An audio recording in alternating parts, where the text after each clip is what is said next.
Let me ask you something. How often do you compare yourselves to others? Today, I'm diving deep into comparison and how comparison can crush your dreams. And I'm challenging you to break free from those negative thoughts of comparison.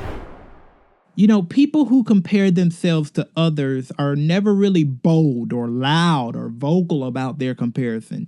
Usually it is those intrusive internal thoughts that people cannot see nor hear, right?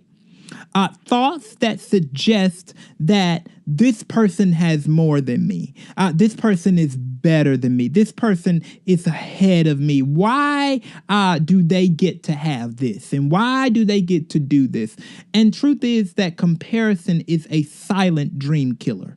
It increases depression, anxiety, low self-esteem, productivity, and has an impact on relationships with family and friends. Today, I want to talk about silent comparison.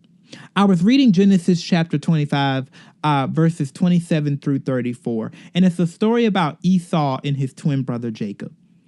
I'm going to read a little bit of it because I want us to see something. It says this: Esau became a skillful hunter. He was an outdoors man, but Jacob had a quiet temperament, preferring to stay home. Isaac loved Esau, but he enjoyed eating the wild game Esau brought home. But Rebekah loved Jacob. One day when Jacob was cooking some stew, Esau arrived home from the wilderness, and he was exhausted and hungry. Esau said to Jacob, "I'm starved. Give me some of that red stew." "All right," Jacob replied, "but trade me your rights as the firstborn son." In other words, trade me your birthrights. "Look, I'm dying of starvation," said Esau. "What good is my birthright to me now?" But Jacob said, "First you must swear that your birthright is mine." So Esau swore on oath, thereby selling all his rights as the firstborn to his brother Jacob. Then Jacob gave Esau some bread and lentil stew. Esau ate the meal, then got up and left. He showed contempt for his rights as the firstborn. I want to address silent comparison, because in this text, most of us would read this and look right over it. First thing we need to address is as the boys grew up. Now, for some people, this is just a line, but this is the first sign of separation, division, and comparison that we see. See, when people grow, growing can either cause a bond or a separation. Growing is in the process of becoming, defining, refining your character, values, and habits. The evolution of who they are may align, forming and strengthening a bond, or it can diverge, leading to distance and division. But let's keep reading. It says, Isaac loved Esau and Rebekah loved Jacob. Now, I want us to look at the word love, because this word love is not in the sense of emotionalism. Instead, it shows favor. Favor upon one son or the other. There's favor here. But there's a complexity here, because the intentional distinction causes unhealthy conduct. So the favoritism here causes unhealthy conduct. And I think it's fair to say Jacob had the upper hand. At least this is what Esau perceived, right? Esau took care of the livestock, but Jacob took care of the home. He prepared the meals. And you have to be careful with perception here, because perception is the root of comparison. You'll be competing and comparing yourself with illusions because you perceive something to be true that may not be true. Esau perceived that Jacob had the upper hand. And when you start to believe in the illusion of perception, you have become delusional, which means you have convinced yourself the illusion is true, yet it is actually false. Wow. And I wasn't just talking about this story here. I'm talking about your life. Anytime you have convinced yourself that the illusion is true and it is actually false, you have become delusional. Let's keep reading. Because the most real danger of comparison is the decision you make of your illusion.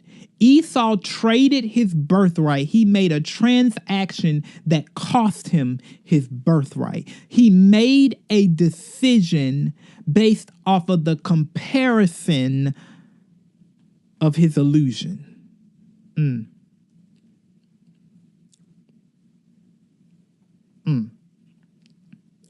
The thing you must understand about a birthright is that it's something special. It's an honor. It's a significant inheritance. It's literally double the inheritance.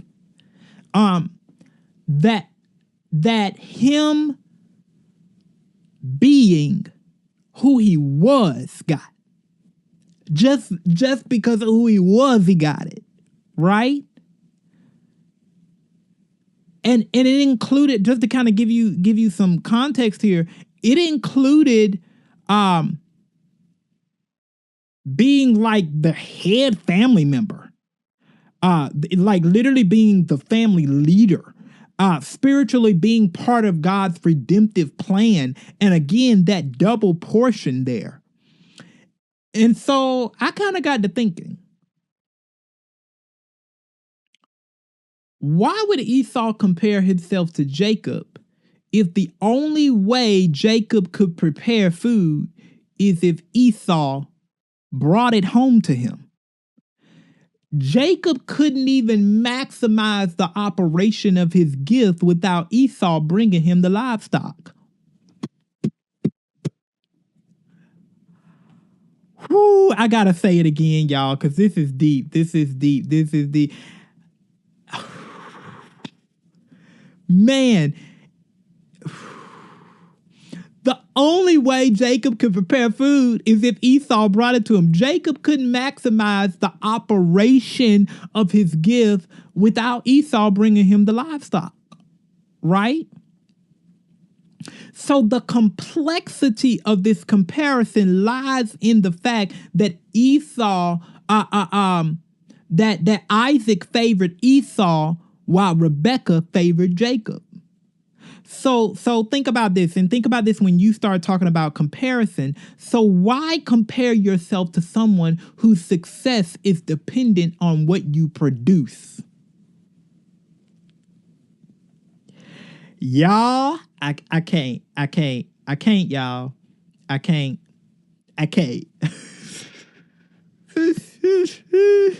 Do you know how many times we have looked at folks and say, "Oh, I'm comparing." You know, we compare ourselves to senior leaders and managers and people in our jobs and things that are so but they are literally dependent on what we produce for them. Like if you come in let's say you come in as a mid-level employee. And your boss is at a senior level, and you're so busy comparing yourself, not even realizing that in order for them to maintain their position, in order to sustain their position, in order for their position to be needed or appreciated or valued, they gotta have you. They gotta have somebody in that mid. They gotta have somebody who produces for them. What am I saying? I need to speak directly to the camera when I say this. In other words, stop comparing yourself with people who can't perform if you don't produce. I gotta say it. Stop comparing yourself to people who can't perform if you do not produce.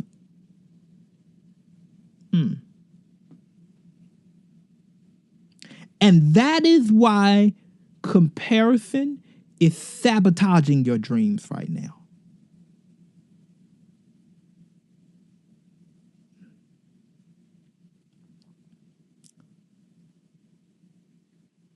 Because you are so focused. You are more focused on them rather than on you and what God has put on the inside of you. Stop sabotaging your dreams and start realizing God has put something on the inside. Don't trade it. Don't trade it. God gave it to you. Watch this. Not because of anything you did. Esau, I need you to hear this. Not because of all of you done.